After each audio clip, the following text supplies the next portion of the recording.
Sean bienvenidas y bienvenidos a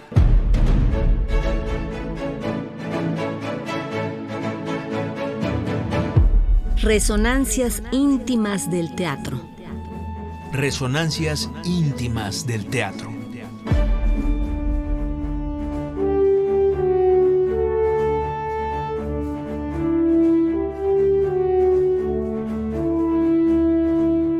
Dramaturgia, Dirección, actuación, escenografía, vestuario, iluminación, música, coreografía. maquillaje.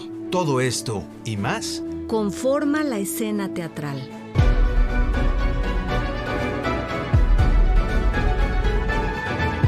Se levanta el telón.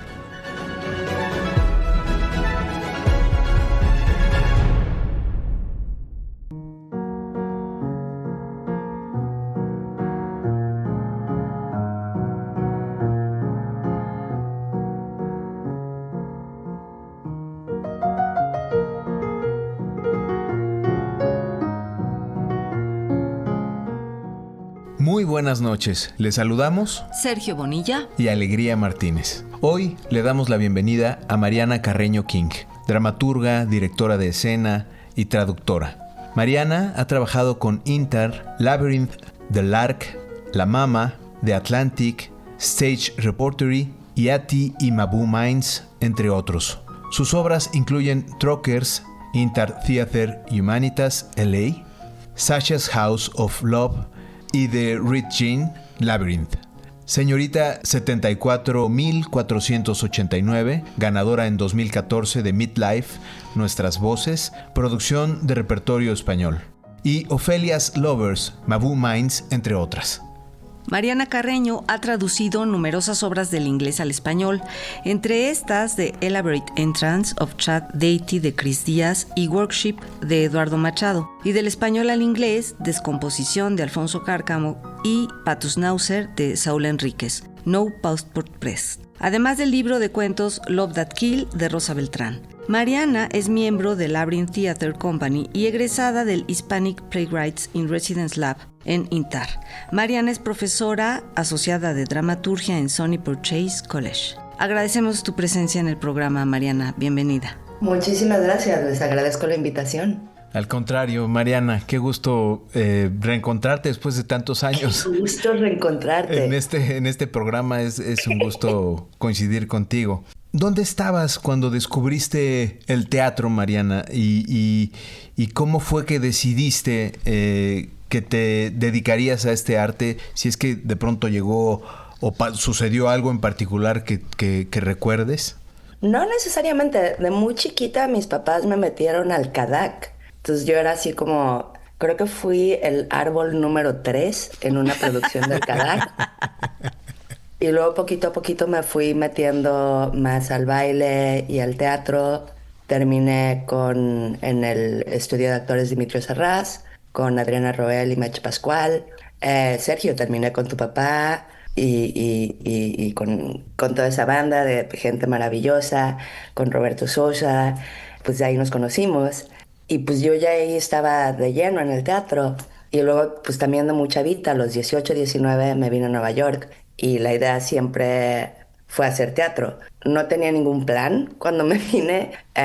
Realmente no fue muy bien planeado este viaje, pero funcionó y aquí sigo. Mariana, ¿qué es para ti la dramaturgia y cómo empezaste a escribir para el teatro? Empecé a escribir, siempre escribí, pero escribía más así como de adolescente dolida. Escribía poemas y así. Cuando vine a Nueva York no hablaba inglés. Entonces todas las audiciones que iba era así como entre fonéticamente y entre medio arreglándomelas. Y sí me tocó actuar en varias cosas, pero siempre era un problema. O sea, una vez que aprendí inglés, incluso ahorita, o sea, tengo acento. Uh-huh. Entonces es como muy específico. Y también en Estados Unidos tienen una imagen muy específica de lo que es ser latino. Sobre todo en Nueva York, porque hay mucho caribeño. Entonces no sabían qué hacer conmigo. Era así como, pues, es que no pareces latina, pero tienes acento y no sabemos qué hacer contigo. Y es un ambiente, la verdad, muy pesado. Y yo tengo mecha corta, entonces con muchas de estas cosas a mí me daba mucho coraje y me enojaba mucho. Y por ahí empezó lo de escribir. Un día estaba haciendo trabajo de extra para un comercial, porque te pagan muy bien en comerciales de extra. O sea, eres básicamente un mueble, no importa.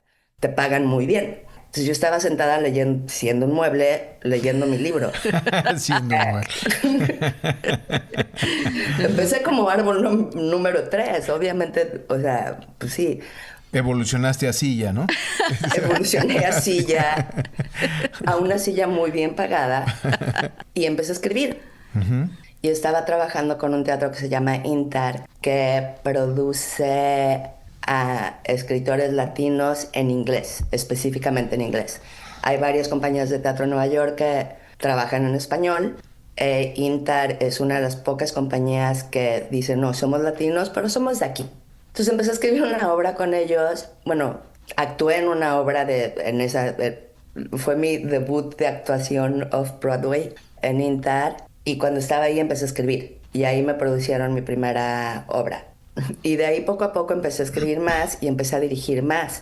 Y me di cuenta de que por más que me encanta la actuación y me sigue encantando, tenía más control sobre mis proyectos y sobre cómo mantenía el cuarto de ensayo, es cómo mantenía una producción. Entonces, pues eso ya, pues de ahí ya agarré carrera, porque pues sobre todo me dio más control sobre lo que yo quería hacer. Claro. Mariana, tu obra Ophelia's Lovers explora el universo de Fernando Pessoa a través de la relación con su esposa. ¿Qué te hizo elegir la obra del poeta portugués y también qué te mostró de ti esa obra? Cuando tenía como 14, 15 años, fui a un retiro de poesía en Michoacán con Miriam Moscona, a la cual adoro hasta la fecha.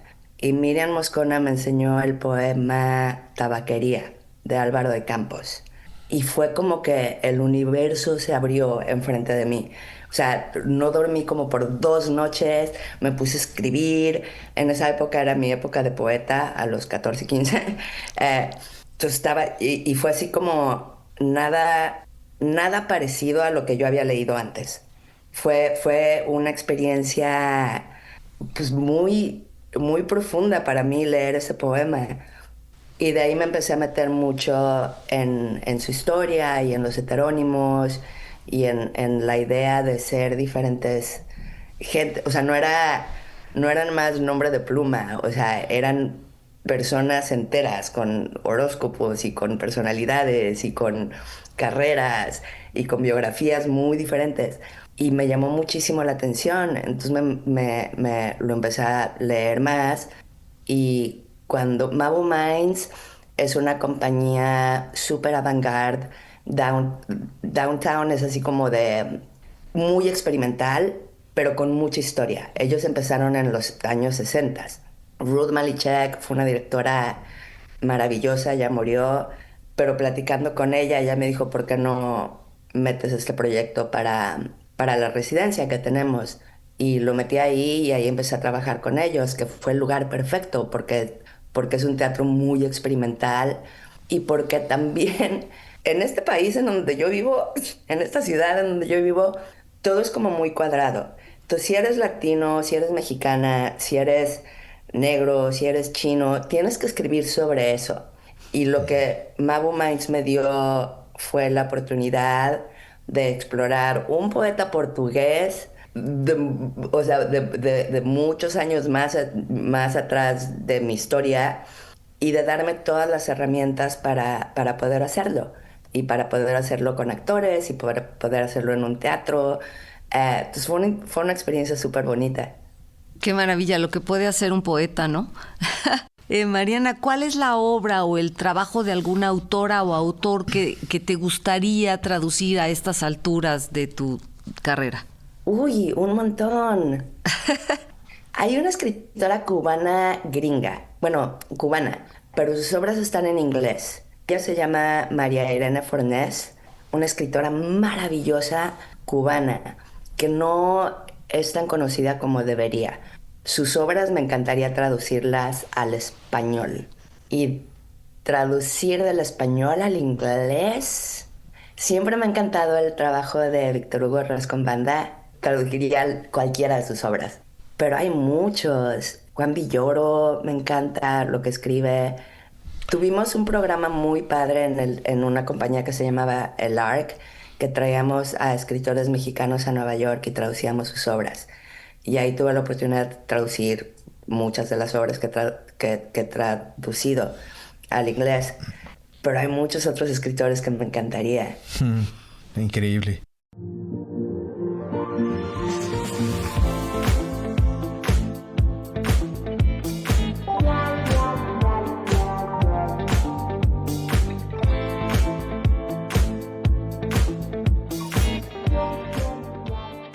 Bueno, le recordamos a nuestra audiencia que estamos platicando con Mariana Carreño King, es directora y traductora en Resonancias Íntimas del Teatro. Mariana, ¿cuáles fueron los retos o dificultades de traducir al inglés la obra de Pato Schnauzer de Saúl Enríquez y qué recepción tuvo también esta obra fuera de nuestro país? Muy buenas. Las obras que traducimos aquí de grupos mexicanos que vinieron, y Pato Schnauzer es una de mis favoritas. Todas son, la verdad. O sea, me la paso muy bien. Los problemas más grandes de traducir teatro son expresiones idiomáticas. Hay cosas muy mexicanas que no puedes traducir al inglés. Con Alfonso Cárcamo, sobre todo, había muchas cosas. Hay toda una escena con un Boeing. Ya sabes que los aplastas. Toda esa escena yo así de, pues es que no sé cómo. De los de Triangulito. Con los de Triangulito, que saltabas en ellos, ¿sí me entiendes? Y que reventaban, o sea, no hay un concepto parecido. Claro. Sí, a ver, traduces. En inglés. Con Pato Schnauzer, con Saúl, igual. Ahora, el programa que teníamos con el ARC era muy padre porque la mayoría de los actores eran latinos, entonces hablaban español. El escritor estaba ahí. El traductor o la traductora hacía una traducción antes de que vinieran, o sea, un primer borrador, pero luego llegábamos y era línea por línea con los actores y con el escritor para asegurarnos, que fuera buena traducción, pero también que fuera diálogo, porque puedes traducir muchas cosas bien, pero no funcionan para el escenario, o sea, no funcionan como diálogo. Claro. Esas conversaciones en el cuarto de ensayo con los escritores, con los actores, con él o la director. En ese programa yo dirigí un montón de obras también que no traduje, pero es parte de ese proceso. Uh-huh. Pero sí, expresiones idiomáticas, cosas muy como el Boeing, que no es expresión idiomática, pero es muy cultural de México. Pues cosas sí siempre son un problema. Digo, no un problema, son un reto. Un reto. Exacto. Mariana, ¿cómo llegas a la Boundless Theatre Company, cuyo compromiso es darle voz a artistas de origen multicultural y plasmar sus propias historias y el espíritu de sus comunidades en el escenario? ¿Y en qué proyecto te encuentras actualmente? Boundless Company es una gran compañía. Es una compañía de diseñadores. Entonces, todo el principio de la compañía es fundada por diseñadores y los meros, los directores, todos son diseñadores del escenario. Hay un programa que se llama Boundless Express que solicita trabajos de diseñadores jóvenes que están empezando en sus carreras, y tenemos un programa de 3 meses en donde ellos diseñan un proyecto sin obra. O sea, les damos una idea o un concepto y ellos diseñan escenario, luces y vestuario.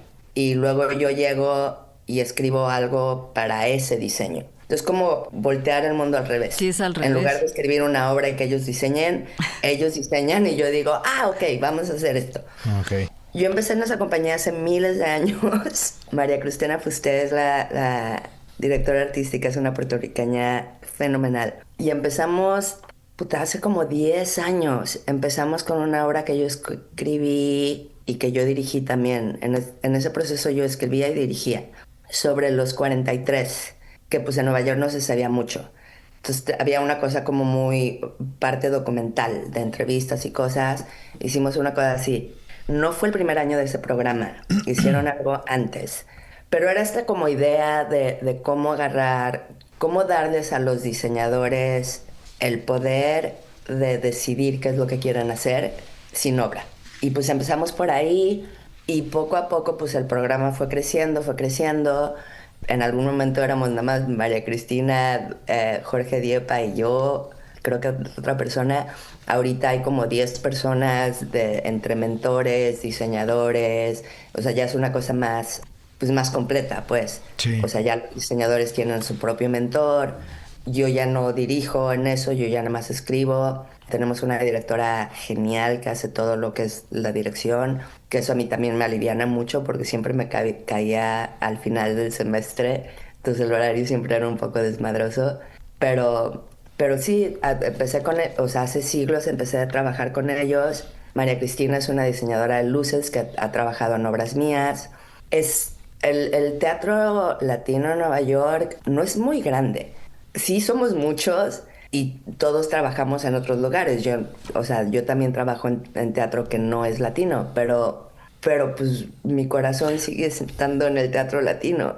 Justo en eso, Mariana, es decir, a mí voy a anteceder a esta pregunta un recuerdo que tengo en la cabeza impactante de tus primeros días en Nueva York, que nos contó Roberto Sosa, que fue por quien nos conocimos, Roberto Sosa padre, de que cuando llegaste a Nueva York la bienvenida fue muy choqueante.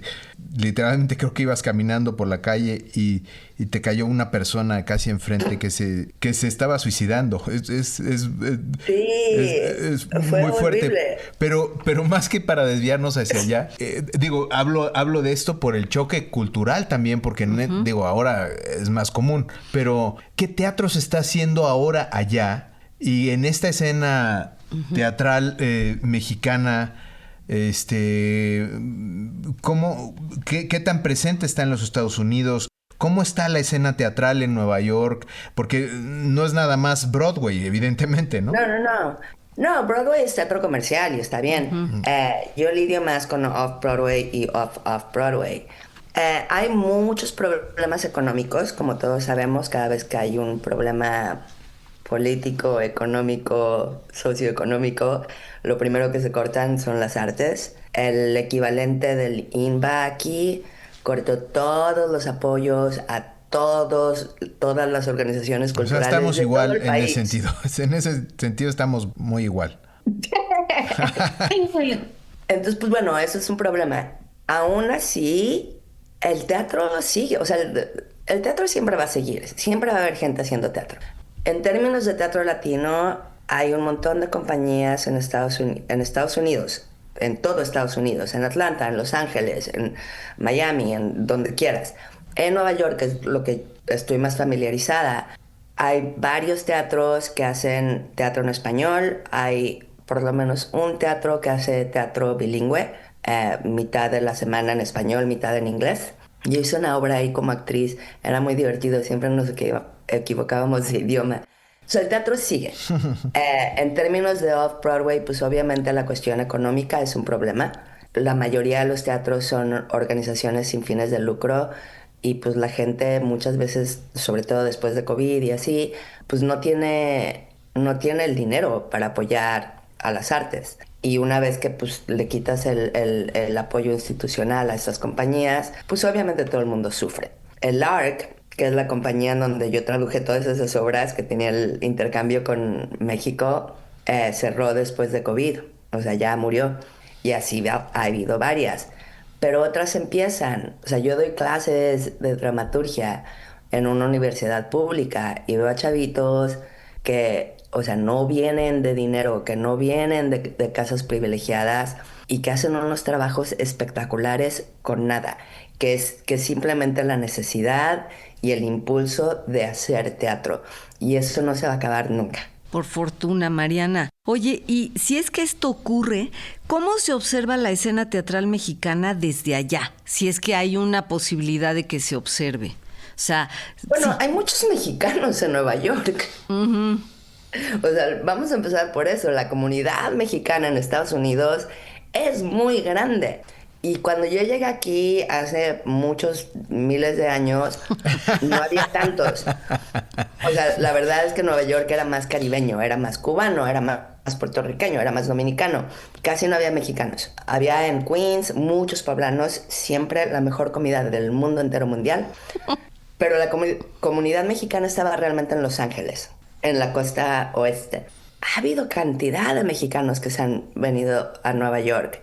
Y la comida, el teatro y la cultura, todos nos hemos beneficiado por esas olas de mexicanos que han llegado a esta tierra, olvidada por el Señor. Bueno, ¿cuáles son tus proyectos más inmediatos o no tan inmediatos que estén en puerta, Mariana? Ahorita acabo de terminar una cosa con Boundless, con los diseñadores. Que fue muy bonita. Una de las actrices mexicanas, by the way. Ahorita lo que me sigue, acaban de terminar las clases, gracias a Dios. Voy a dirigir una lectura que es un beneficio para una organización que ayuda a inmigrantes. Y ese es un beneficio bastante grande. Es una lectura, pero concierto. Es en una iglesia. Hay un montón de cosas de sonido que yo estoy así como, es que tiene mucho eco todo, porque es una iglesia preciosa, pero tengo a jaraneros, tengo a violinistas, tengo a zapateado. Wow. y el sonido me está volviendo loca. Eso es ahorita. Y luego a finales de mes tengo otra lectura de una obra que se llama Waiting, de un escritor afrolatino del sur de Estados Unidos, y es una obra súper interesante. Son dos drag queens, se dice drag queens en español también, sí, ¿verdad? También. Dos drag queens después de Katrina, del huracán de Katrina, atascadas en la azotea de un club y están esperando básicamente a que alguien las rescate. Y pues es una obra que lidia mucho con, pues obviamente con drag queens y con racismo. Las dos son negras, con la opresión, con la falta de ayuda del gobierno. Y es una obra súper linda. Estoy muy emocionada de dirigir esa. Y esa va a finales de junio. Y luego me tengo que mudar de casa. Tengo que encontrar otro departamento. Entonces en medio de todo esto estoy así como... tengo que encontrar un lugar en donde vivir. Ya estará por ahí esperándote ese lugar, Mariana. Pues hemos terminado ya el tiempo del programa y nos gustaría saber con qué imagen o con qué palabras te gustaría concluir por ahora esta conversación, Mariana. Ay, qué difícil me la pones. No, el gustazo de verlos, de reencontrarte, Sergio. Qué bonita sorpresa de conocerte. Unión... Nada, esa no es buena palabra. Pero algo que no estamos tan separados, pues, que de México a Nueva York hay un puente mágico que en un segundo estás ahí. Maravilloso. Muchas gracias, Mariana. Gracias a ustedes. Gracias, Mariana.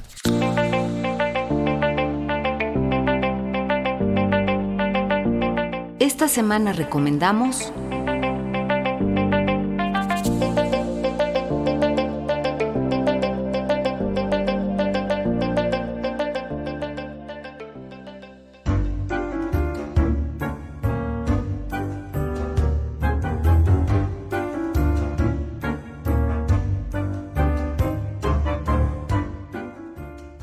Hoy les recomendamos ver la obra Ubu Rey, del dramaturgo francés Alfred Jarry, nacido en 1873, que falleció en 1907, con adaptación de Maribel Carrasco, bajo la dirección de Mario Espinosa y con asistencia de dirección de Marina Vera.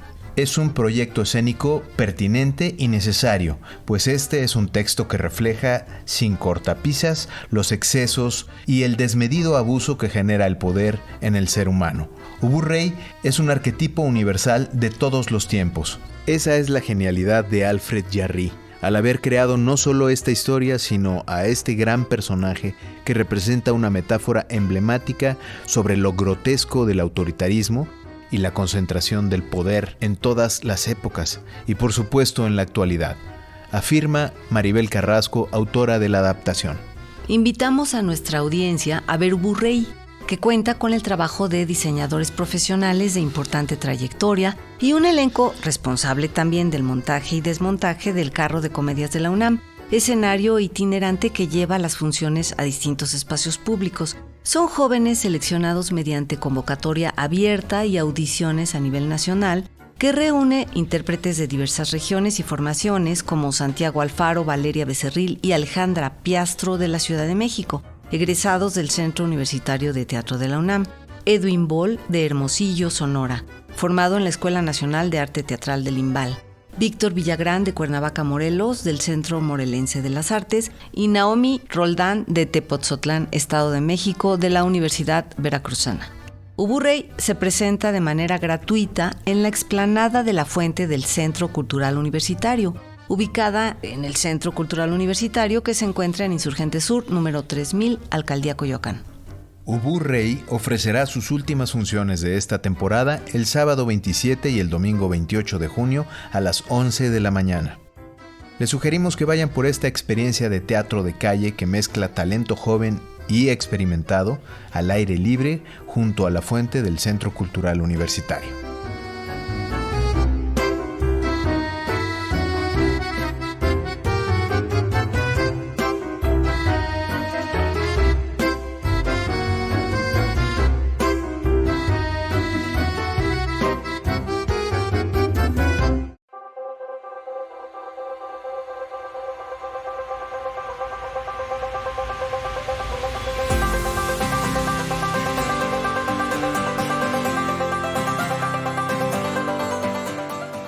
Nos encontramos la próxima semana a la misma hora por las frecuencias de Radio Educación.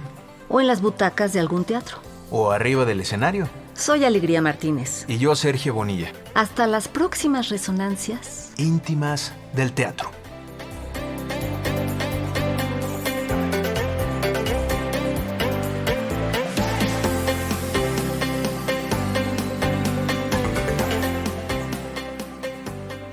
Participamos en el equipo de producción: Servicio Social, Melisa Bustos, ingenieros Fortino Longines y Alejandro Ramírez, Alma Lilia Martínez en la asistencia y musicalización, guión y conducción de Alegría Martínez, reportaje y conducción de Sergio Bonilla, en una producción y coordinación general de Laura Elena Padrón para Radio Educación.